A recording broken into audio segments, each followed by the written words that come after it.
कल रांची में कांग्रेस के सांसदों के बीच में टूट हुई और आज यही खबर सामने आ रही है पटना से भी। जी हां, महागठबंधन में बड़ी टूट की खबर सामने आ रही है।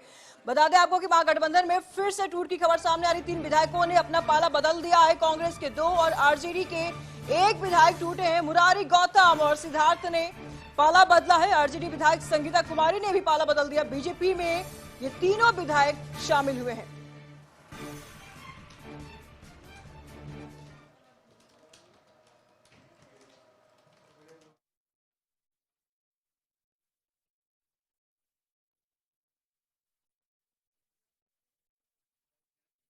का चुनाव लड़ेंगे?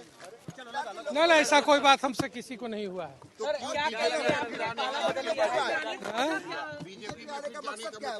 कहाँ हम अभी आप घोषणा कर रहे हैं कि बीजेपी में हम तो कर रहे हैं। ये बताइए कि आप सत्ता पक्ष के तरफ ऐसे आ गए हैं, आखिर क्या वजह रही? पार्टी में क्या आपकी बातों को नहीं सुना जाता था या कोई वजह? हम तो अभी बताए ही ना आपको, इस सदन में ही ना है। आगे भविष्य में जैसे जैसे होगा सब आपको बता। मोदी की नीतियों से प्रभावित है आप? अच्छा, इस रूप में आपका ये प्रश्न कीजिए तो हम लोग हैं ठीक। और लोग भी हैं क्या? ठीक है, राष्ट्र हित में काम हो रहा है, ये बात सत्य है। बिहार पूरा उनका परिवार है, तो जब बिहार के लिए इतना काम करते हैं तो निश्चित रूप से तमाम जो हम तो पहले उन विधायकों को जो महागठबंधन से जो आए हैं विधायक जी, उनका बहुत बहुत बधाई देता हूं, स्वागत करता हूं कि हमारे नेता के और एनडीए गठबंधन में उन्होंने आया है, इसके लिए ढेर सारी उनको शुभकामनाएं। दुखद है कि विपक्ष में भगदड़ मचा है। विपक्ष के नेता सदन में अपनी जिम्मेदारी निर्वाहन नहीं कर रहे, हताश और निराश वो दौरा कर रहे हैं। विधायक नेतृत्व विहीन है, वो मजबूत नेतृत्व के साथ चलने के लिए संकल्पित हो रहा। युवा मजदूर के तरह विधायक रहना नहीं चाहता है। वो परिवारवादी वंशवादी लोगों के बीच में वो बंधुआ मजदूरी से मुक्त होना चाहता है। विधायिका का सम्मान बढ़े और गरिमा से विधायक जिए। एक परिवार, एक वंश और भ्रष्टाचारी के जमींदारी प्रवृत्ति से विधायक मुक्त होना चाहता है। हर चंद के ये बात कही जा सकती है कि टीट फॉर टैट, जिसने जैसा किया वैसा पाया है। लेकिन उसके बावजूद भी मैं कहूंगा कि राजनीतिक मर्यादाओं की हत्या हो रही है, लोकतंत्र की दीवारें ढह रही हैं और एंटी डिफेक्शन लॉ बेमाना होकर रह गया है। ये करतूत अच्छा नहीं है। हमारे विधायक भारतीय जनता पार्टी एनडीए में होंगे।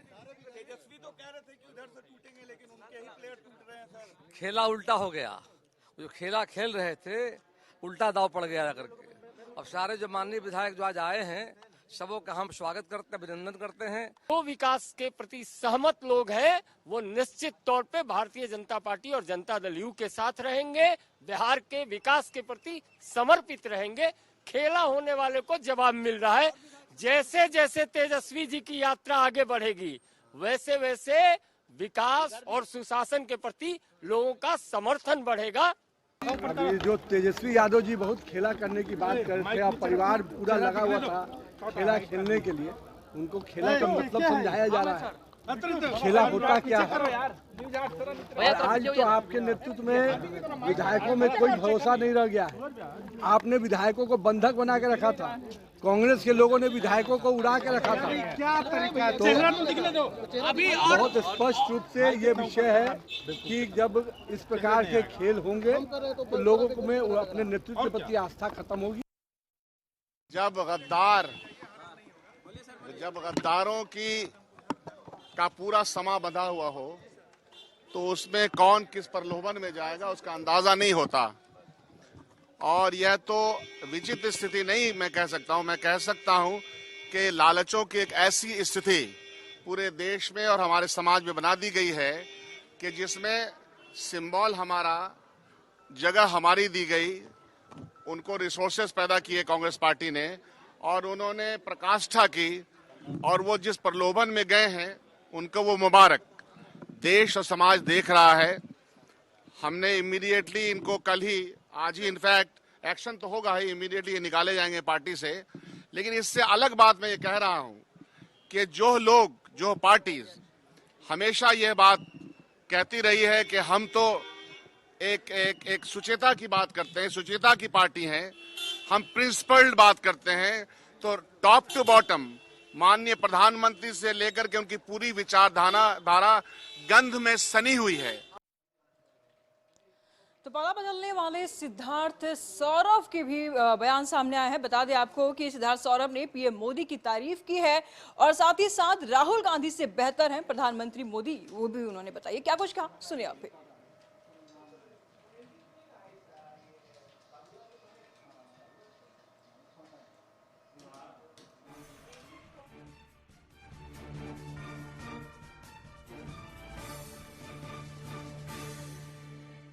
का चुनाव नहीं, ऐसा कोई बात हमसे किसी को नहीं हुआ है।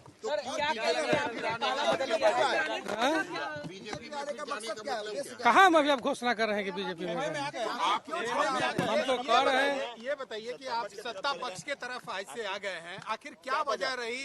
पार्टी में क्या आपके बातों को नहीं सुना जाता था या कोई वजह? हम तो अभी बताए ही ना आपको कि सदन में ही ना है, आगे भविष्य में जैसे जैसे होगा सब आपको बता। मोदी की नीतियों से प्रभावित है? हाँ, इस रूप में आपका ये प्रश्न कीजिए तो हम लोग हैं ठीक। और लोग भी हैं क्या राज्य में? राष्ट्र हित में काम हो रहा है, ये बात सत्य है। इस पर तमाम जानकारी के लिए संपादक अशोक मिश्र जी इस वक्त हमारे साथ जुड़ चुके हैं। अशोक जी, 3 विधायक पाला बदल करके महागठबंधन का साथ छोड़ करके बीजेपी में शामिल हो गए हैं। क्या तकलीफ हो रही थी इनको महागठबंधन में, जिन्होंने पीक टाइम पर बीजेपी के साथ चल दिए? बिल्कुल, देखिए निशु महागठबंधन को बड़ा झटका लगा है और सबसे ज्यादा बड़ा झटका कांग्रेस को लगा है। आज कांग्रेस के 2 विधायकों ने पाला बदल लिया है और आरजेडी के 1 विधायकों ने। हमारे साथ शकील अहमद साहब हैं, विधायक दल के नेता हैं। क्या कहिएगा, पहली प्रतिक्रिया आपकी? आपके 2 साथियों ने आपका साथ छोड़ दिया है। देखिए, अपने देश में गद्दारों की भी एक इतिहास लिखा जाता है और जब हम लोग ब्रिटिश साम्राज्यवाद से लड़ रहे थे तब बहुत सारे लोग अंग्रेजों की मुखबरी कर रहे थे, जैसे आरएसएस के लोग। उसी तरह से पार्टी में रह करके हमारे रिसोर्सेज का इस्तेमाल करके पार्टी सिंबल पे लड़ करके कुछ लोग गद्दारी की फहरिस्त में अपना नाम लिखाना चाहते हैं, तो नाम लिखा लिया उन्होंने। अब लिखाने के बाद वो उधर जाएं, उनको मुबारक। वो व्यक्ति जो लोग चले गए, कांग्रेस पार्टी तो पार्टी है ना, तो यह पार्टी अपने पूरे वजूद के साथ है और रहेगी। ये चले जाने से इनका क्या समाज फैसला करेगा ना। हाँ, प्रलोभन देने का जो नया तरीका भारतीय जनता पार्टी अपनाया है, ये कोई प्रिंसिपल बात नहीं है। वो सुचिता की राजनीति की बात करते थे, सब कुछ को उन्होंने खत्म कर दिया है। लेकिन आपको ये अंदेशा था क्या, जिस दिन पहले दिन विधानसभा अध्यक्ष को जब हटाने की बात आई तो 3 विधायक आरजेडी के विधायकों ने पाला बदला, फिर महागठबंधन के नेता सचेत क्यों नहीं हो? क्यों नहीं आप लोगों ने दावेदारी की, प्रोटेस्ट किया? अंदर जो विकार है, बदबू है, वो कब मुंह से आ जाएगा उसका समझ में नहीं आता। प्रलोभन रहता है, तो प्रलोभन रहने के बाद इस तरह के सिचुएशन उनके सामने आ जाती है, चले जाते हैं। राहुल गांधी जनता का विश्वास जीत रहे हैं, तेजस्वी यादव जनता का विश्वास जीत और विधायकों का विश्वास। नहीं, ऐसा नहीं है। अल्टीमेटली ये फैसला कहाँ होगा? दोनों नेता जनता के बीच में, जनता जो जिस परेशानी को झेल रही है उसके लिए लड़ रहे हैं और अल्टीमेटली प्रजातंत्र में कहाँ जाएगा? जनता के बीच में। तो जनता के इसमें सामने आएगा, चुनाव देखा जाएगा। शकील साहब, तेजस्वी के बारे में कहा जा रहा है नहीं है तो उनके विधायक टूट गए। नहीं, ऐसा खुद है यहाँ पे आपके सामने में। नहीं, ये नहीं, असल लूटने का किसी के दिल में। देखिए, 2 पाया को नहीं बांधा जा सकता, 4 पाँव वाले को आप बांध देते हैं। यहाँ तो 2 पाया आदमी जिसके अंध में भरा हुआ हो, तो ऐसा क्या मन है पता नहीं। और मन तो बहुत साफ है और प्रलोभन दिख जाएगा हमको लगता है। क्या करेंगे आगे? हम क्या करें? हमारे पार्टी में उसकी एक विचार है, उस विचार के साथ, वो विचार सामाजिक न्याय, सामाजिक एकता, आपसी भाईचारे और नैतिक बल का विचार है। उस विचार के साथ लोगों को हम जोड़ना चाहते हैं। उस विचार के साथ जो है वो मेरे साथ है। इनकी सदस्यता समाप्त करने के लिए गुहार लगा, आराम से गुहार का लिख करके तो ये है शकील अहमद खान हैं और ये विधायक दल के नेता है निशु। इनके दो विधायक यानी कि दोनों हाथ इनके कट चुके हैं, लेकिन इसके बावजूद भी ये अपने कल तक जो विधायक इनके साथ थे उनको अब ये गद्दार कह रहे हैं और ये कह रहे हैं कि हम जनता के बीच जाएंगे। एक तरह से कहिए कि महागठबंधन को बड़ा झटका लगा है और इसी विधानमंडल के सत्र में 6 विधायकों ने जिसमें से 4 आरजेडी के और 2 विधायक कांग्रेस के उन्होंने अपना पाला बदल लिया है। और अब आंकड़ों का जो खेल है निशु, उस आंकड़ों में एनडीए गठबंधन ने काफी बाजी मार ली है। आपने देखा होगा कि सरकार को जो बहुमत सिद्ध करना था तो उसमें विधायकों की संख्या 131 थी, अब यह विधायकों की संख्या 135 हो गई है। आप समझ सकते हैं कि 112 से घट करके अब महागठबंधन 108 पर आ गया। वैसी परिस्थिति में आप ये समझ लीजिए कि जो स्थिति है वो स्थिति महागठबंधन के लिए अच्छी नहीं है। और उस वक्त जब महागठबंधन के द्वारा 3 मार्च को महारैली निकाली गई है, जनता का विश्वास जीतने के लिए तेजस्वी यादव और राहुल गांधी जनता के बीच में हैं, लेकिन उनके विधायकों का विश्वास ही न राहुल गांधी में है न तेजस्वी में है। अब देखना दिलचस्प है कि उठ रहा है अशोक जी, सवाल यही उठ रहा है 2024 का लोकसभा चुनाव नजदीक है, महज कुछ ही महीने बाकी रह गए हैं और विधानसभा में बजट सत्र चल रहा है, झारखंड में भी बजट सत्र चल रहा है, बिहार में भी बजट सत्र चल रहा है। इतने पीक टाइम में महागठबंधन की लीडर्स, यूं कह ले कि इंडिया गठबंधन के लीडर, क्योंकि आप देख लीजिए महाराष्ट्र में अशोक चौहान भी खिसक करके कांग्रेस से बीजेपी के दामन थाम लिया उन्होंने। यहाँ पर आप झारखंड में देख लीजिए, गीता कोड़ा भी कांग्रेस से निकल करके बीजेपी के दामन थाम ली। अरुणाचल प्रदेश में भी एक सिक्का खिसक गया है। ऐसे कई ऐसे जगह हैं अशोक जी, सिर्फ बिहार और झारखंड ही नहीं, जहां से कांग्रेस के विधायक और सांसद निकल करके बीजेपी के दामन थाम रहे हैं। ऐसा क्यों हो रहा है? यहाँ पर तेजस्वी प्रसाद यादव जन विश्वास यात्रा कर रहे हैं कि अपने विधायकों के विश्वास नहीं जीत पा रहे तेजस्वी प्रसाद यादव। राहुल गांधी की अगर बात करें तो भारत जोड़ो न्याय यात्रा कर रहे हैं। क्या वाकई न्याय कर रहे हैं अपने विधायकों के साथ, अपने सांसदों के साथ? अगर कर रहे हैं तो फिर इनके दामन छोड़ करके दूसरे का दामन क्यों थाम रहे इनके नेता? रुको निशु, हम आपकी बात का जवाब देंगे, लेकिन देखिए इन विधायकों को बीजेपी में आने से यानी एनडीए गठबंधन के साथ आने से मंत्रियों के चेहरे खिले हुए हैं। प्रेम बाबू, क्या कहिएगा इसे आप? भारतीय जनता पार्टी की नीतियों के प्रति, देश के प्रधानमंत्री जी के प्रति आस्था उन्होंने व्यक्त किया जा करके है और आने वाले समय में हमारा मानना है तो टेलर अभी है, खेल बाकी है। सभी माननीय विधायकों का हम स्वागत करते हैं, अभिनंदन करते हैं और आने वाले समय में बिहार के डबल इंजन की सरकार जो बनी है, माननीय विधायक विकास चाहते थे, तो हमारी जो 2 पार्टी तो सरकार है हमारी है, दोनों मिलकर विकास का जो काम कर रही है उसके प्रति आस्था व्यक्त किया जाकर उनका स्वागत करते हैं। आपके राजनीतिक विरोधी कहते हैं कि बीजेपी पैसे का खेल करती है, पावर का, और सब राज्यों में, महाराष्ट्र में यही हाल है, गुजरात में यही है, राजस्थान में यही और बिहार में यही है, झारखंड में वो भाजपा के नीतियों और माननीय प्रधानमंत्री के प्रति आस्था व्यक्त किया है, विकास चाहते थे और लगा कि डबल इंजन की सरकार बिहार में हो गई है, इसी से विकास होगा, तो विकास में उन्होंने आस्था व्यक्त किया है। कानून का राज चाहते थे, सारे माननीय विधायकों का हम स्वागत करते हैं। हमारा मानना है कि तो टेलर है, फिल्म बाकी है, देखते रहिए। कल ऑपरेशन झारखंड हुआ, गीता कोड़ा सांसद ने पाला बदला, आज यहाँ फिर 4 विधायकों को आपने तोड़ा। लोकसभा चुनाव आते आते पूरा देश बदल जाएगा, बड़ी संख्या में सांसद विधायक कांग्रेस के आरजेडी के भाजपा में। तो ये प्रेम कुमार हैं, मंत्री हैं और ये मानते हैं कि जो परिस्थिति है उस परिस्थिति में बीजेपी के लिए ये काफी बेहतर कही जा सकती है और यही वजह है कि चाहे विधायक हो या सांसद हो, वो लगातार पाला बदल रहे हैं और इसी की वजह से बीजेपी को इसका लाभ मिल रहा है। निशु, सवाल अशोक जी वही है कि यहाँ पर देखा जाए तो बीजेपी विधायक जोड़ो, सांसद जोड़ो यात्रा कर रही है, राहुल गांधी भारत जोड़ो न्याय यात्रा कर रहे, कितना कौन सक्सेस हो रहा है इस यात्रा में अशोक जी? बिल्कुल बिल्कुल, देखिए वही तो मैं कह रहा हूँ कि एक तरफ महागठबंधन के जो नेता हैं, चाहे तेजस्वी हों या फिर राहुल गांधी हो, वो एक तरफ जनता के बीच आकर के बीजेपी के खिलाफ अभियान चला रहे हैं और वो जनता से कह रहे हैं कि बीजेपी उनकी पार्टी को तहस नहस करना चाहती है, लोकतंत्र में बीजेपी को विश्वास नहीं। दूसरी तरफ उनके ही विधायक जो हैं सो बीजेपी के विधायक पाला बदल रहे हैं, तो क्या कहेगा? 1 मिनट होते जाए, कुछ नहीं, छोड़ दीजिए ना, बदला है क्या करेंगे? उनके अंतरात्मा का आवाज जगह है, सब लोग आ गए, उनका सबका स्वागत है। तो ये सुमित सिंह हैं, ये विधायक विज्ञान एवं प्रौद्योगिकी हैं और देखिए जो मंत्री हैं उनके चेहरे खिले हुए हैं, उनको लग रहा है कि कहीं न कहीं यह बड़ी सफलता, और महागठबंधन में जितनी टूट होती है उस टूट से एक तरह से कहिए कि बीजेपी के नेताओं के चेहरे बदले बदले से हैं।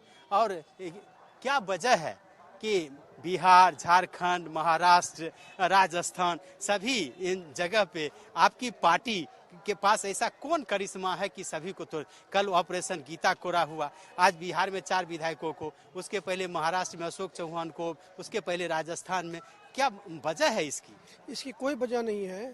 सब लोगों को देश के प्रधानमंत्री श्री नरेंद्र मोदी पर विश्वास है, और जिस पार्टी के हैं और जिस गठबंधन में वो लोग महागठबंधन या इंडिया गठबंधन, जो घमंडिया गठबंधन जो कहिए, उसमें लोग एडजस्ट नहीं कर रहे हैं और जान रहे हैं कि ये जो गठबंधन है ये स्वार्थियों का गठबंधन है, ये स्वार्थ की गठबंधन है। इसीलिए वो लोग पार्टी छोड़कर भारतीय जनता पार्टी में आकर और नरेंद्र मोदी को पुनः देश के प्रधानमंत्री बनाने के लिए वो लोग काम कर रहे हैं। क्या रणनीति बीजेपी ने बनाई है? पहले नीतीश कुमार को, मतलब महागठबंधन या इंडिया गठबंधन के जो एक तरह से कहिए सृजन करता थे उनको, और फिर आपने क्या किया? अभी नीति नहीं है, ये लोगों का विश्वास है। जिस पर हम पर आप पर विश्वास रहेगा तो सब कुछ टूट जाता है। मैं आपके विश्वास पर आपसे जुड़ता हूँ।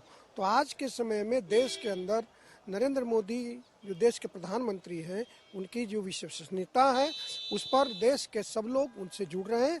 उसमें अन्य पार्टी के लोग भी, विधायक, एमपी जो भी है, जुड़ेंगे और उसको भारतीय जनता पार्टी लेगी। लेकिन ठीक एक तरफ राहुल गांधी यात्रा कर रहे हैं, राहुल गांधी की पार्टी के विधायक को आप तोड़ते हैं, तेजस्वी यात्रा कर रहे हैं, तेजस्वी के विधायक, ये एक तरह से मनोवैज्ञानिक दबाव बनाने की भी कोशिश की। नहीं, दबाव नहीं है। ये लोग को अपने नेताओं पर विश्वास नहीं है और ये लोग जान रहे हैं कि हमारे नेता किस स्वार्थ में पदयात्रा कर रहे हैं, तो जान रहे हैं, इसीलिए पार्टी छोड़कर भारतीय जनता पार्टी के साथ जुड़ रहे हैं। अनिल जी, बस अब 2 दिन विधानसभा का सत्र, 3 दिन बचा है, क्या कुछ और खेला होगा? अब देखिए आगे क्या होता है, कुछ संभावना है क्या? ये तो मैं नहीं बोल सकता हूँ, लेकिन आगे देखिए क्या होता है। धन्यवाद। तो ये निशु बीजेपी नेताओं के चेहरे की मुस्कान ये बता रही है कि काफी खुश हैं वो, और उनकी जो रणनीति है वो रणनीति सफल हो रही है, और यही वजह है कि महागठबंधन एक तरफ से कमजोर हो रहा है और बीजेपी और एनडीए गठबंधन काफी मजबूत हो रहा है। निशु जी अशोक जी, सवाल तो यहीं पर उठ रहा है क्योंकि अभी तक जिस तरीके से आरोप लगाया जा रहा था कि कांग्रेस अपने नेताओं को, अपने मंत्रियों को बांध करके नहीं रख पा रही है क्योंकि चुनाव नजदीक है, ना वोट शेयरिंग पर, ना सीट शेयरिंग पर चर्चा हुआ, कुछ इस चीज पर भी जो भी डिस्कशन है अभी हो नहीं पाया है, और इस चीज को लेकर के लगातार ये आरोप लगाते जा रहे हैं कांग्रेस के ऊपर कि अपनी वोटरों को बांध करके नहीं रख पा रहे, अपने मंत्रियों को बांध करके नहीं रख पा रहे। लेकिन सवाल ऐसे में ये उठ रहा है अशोक जी, ये अभी क्यों याद आ रहा है? चुनाव से ठीक 2 महीना 3 महीना पहले क्यों याद आ रहा है? पहले क्यों नहीं याद आ रहा था? पहले क्या तुष्टिकरण नहीं हो रही थी? फिलहाल बने रहिएगा, लगातार हम आपसे अपडेट लेते रहेंगे। महागठबंधन को इस वक्त बड़ा झटका लगा है। जी हां, बता दें आपको कि कांग्रेस के 2 विधायक और आरजेडी के 2 विधायकों ने पाला बदल दिया है और पाला बदल करके वो बीजेपी का दामन थाम लिए हैं। इस पर तमाम जानकारी के लिए संपादक अशोक मिश्र जी इस वक्त हमारे साथ जुड़ चुके हैं। अशोक जी, सवाल ये था कि अभी उनको याद क्यों आ रहा है, इन लीडर्स को, कांग्रेस के लीडर्स को, कि कांग्रेस में इंडिया गठबंधन में तुष्टीकरण हो रहा था, तुष्टीकरण की राजनीति हो रही थी, सबको एक साथ नहीं लेकर के चल रहे थे, पहले क्यों नहीं याद आया? महज एक चुनाव नजदीक है, 2 महीना 3 महीना अभी समय बचा हुआ है और इस पीक टाइम में इस प्रकार की बातें सामने आ रही है, पहले क्यों नहीं आ रही थी? बिल्कुल, देखिए महागठबंधन को झटका लगा है निशु, लेकिन महागठबंधन के नेता मानते हैं कि कहीं न कहीं जो विधायक हैं वो अपनी राजनीतिक महत्वाकांक्षा के चलते पाला बदल रहे हैं। हमारे साथ रणविजय साहू हैं, आरजेडी के विधायक हैं और प्रदेश के प्रधान महासचिव हैं। रणविजय जी, क्यों नहीं समेट रहे हैं आप अपने विधायकों को? लगातार आरजेडी के भी विधायक टूट रहे हैं, पिछले दिनों 3 और फिर 1। देखिए, भाजपा को अब लोकतंत्र पर भरोसा नहीं है, उनको जनता में भी भरोसा नहीं है, संविधान में भी भरोसा नहीं है, और अब लोगों को कहीं डराने में, कहीं धमकाने में, लोगों को खरीदने में है उनको विश्वास। लेकिन 2024 नजदीक है जनता देखती है और जनता फैसला लेती है। हमें लगता है कि 2024 में ऐसे लोगों को जनता जवाब देगी। लेकिन विधानसभा सत्र के पहले दिन सदन में आप भी मौजूद थे। आपके जब 3 विधायकों ने पाला बदला तो आपके नेता ने विरोध क्यों नहीं दर्ज कराया? उस समय आप लोगों ने प्रोटेस्ट क्यों नहीं किया? उनको सदस्यता समाप्त करने की अपील क्यों नहीं की? और यही वजह है कि शायद अब विधायकों को लगता है कि उनकी सदस्यता नहीं जाएगी, वो बचे रहेंगे, इसलिए ऐसा काम। देखिए, राष्ट्रीय जनता दल तो एक ऐसी पार्टी है जो कार्यकर्ताओं को आगे बढ़ाने का काम करती। हम बात करना चाहते हैं संगीता कुमार की। वो एक साधारण सा महिला अध्यक्ष हुआ करती थी प्रकोष्ठ के, उनको राष्ट्रीय जनता दल ने बिहार विधानसभा के सदस्य के रूप में भेजने का काम किया। और जिस प्रकार से उन्होंने राजनीतिक महत्वाकांक्षा के लिए जो निर्णय लिया है, हमें लगता है कि मोहनिया की जनता उनको माफ नहीं करेगी। बहुत बड़ा झटका है, इससे कैसे निपटिएगा? नहीं, राष्ट्रीय जनता दल तो माननीय नेता तेजस्वी प्रसाद यादव जी तो सड़कों पर संघर्ष कर रहे हैं और जनता का विश्वास उनके साथ है। 3 तारीख को महारैली भी है और हम समझते हैं कि ऐसे लोगों को जनता सबक सिखा देगी। लेकिन अब तो आंकड़े में पिछड़ गए आप लोग। पहले नेक टू नेक फाइट था, अब तो धीरे धीरे विधानसभा में सदस्यों की जो एक तरह से कहिए संख्या है वो आपकी घटती चली जा रही है। वैसे में तो ये सरकार, आप लोग कहते थे कि अल्पमत की सरकार है, अब तो ये पूर्ण बहुमत की सरकार बनी। देखिए, जनता में माननीय नेता प्रतिपक्ष तेजस्वी प्रसाद यादव जी के प्रति प्रेम है, लगाव है जनमानस का, नौजवानों को, युवाओं को।